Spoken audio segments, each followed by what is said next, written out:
I might get stabbed in the back, hey. When I die, I will come back, hey. Ask me why I dress in black, hey. It just represents my soul in the coldness of this world.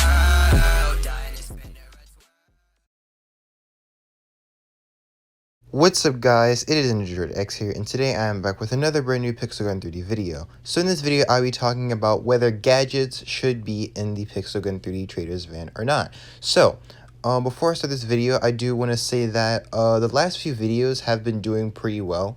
And I'm actually starting to gain subs a little bit faster, and we are almost at 4.8k, I believe.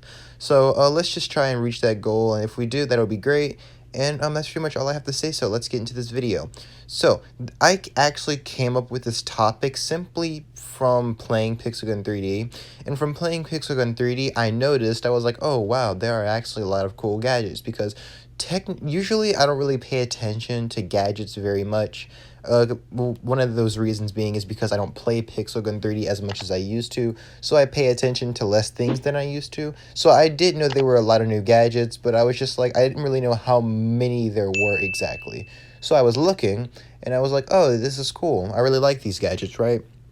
And I started thinking, I was like, you know, there's the new Trader's Vans events coming, and I wonder what would happen if they put gadgets in the Trader's Van. Now, I'm pretty sure this is never going to happen, but, I mean, you know, there's always a possibility, and I just thought it would be a pretty cool concept and worthy enough to make a video about it. So, to start off, I do want to say that I do think that there's an upside and a downside to this. There's always going to be two sides.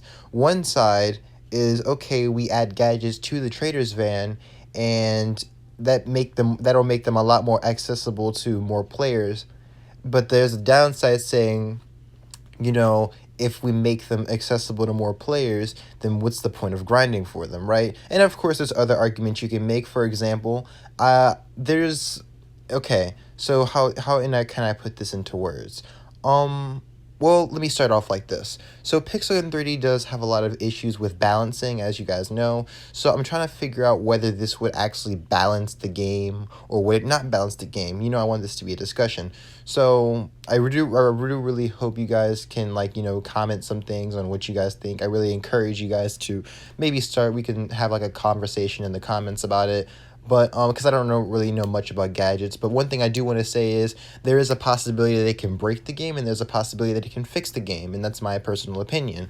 For example, it can fix the game because we all know that gadgets will never ever be as overpowered or have the potential to be overpowered as much as the weapons are. I mean, what I'm saying is gadgets are not as powerful as actual weapons in Pixel Gun 3D. And as you guys know, there are a lot of issues with spamming, not cat spamming, but people spamming guns, just a lot of issues with guns being, in your guys' words, overpowered or broken or stuff like that. So there is a possibility that by making gadgets more accessible, meaning more people will be using gadgets because of how affordable they may be, because I think now the only way you can get the new gadgets is by crafting them. But in Trader's Vans, if you make them for, you know, coins or gems, obviously more people will be able to get that rather than they will be if it was parts. So there is the possibility that the gadgets will balance out the OP weapons and the game will slowly start to fix itself. However, there is also the possibility that with the gadgets being overpowered and with the weapons being overpowered, the game will just completely be broken. And the currency, the levels, it'll all just be broken because you'll have non-skill players just spamming gadgets. You'll have players trying to combat those non-skill players by spamming more heavy weapons and snipers and all this stuff, and then the game will just slowly start to die and become less fun. So that is a lot of possibilities and a lot of things to think about, but I just want to make this type of video just to, you know, get my opinion out there. And what is my opinion? My personal opinion is that it would be an interesting thing to see. I don't really have an opinion on whether we should or shouldn't add them. I want to leave that up to you guys. So I think that I'm going to end the video off here because I really do want to hear what you guys want to say about this, and I'm kind of curious. So I'm just going to end the video. I hope you guys enjoyed, and I will see you guys next time. Peace.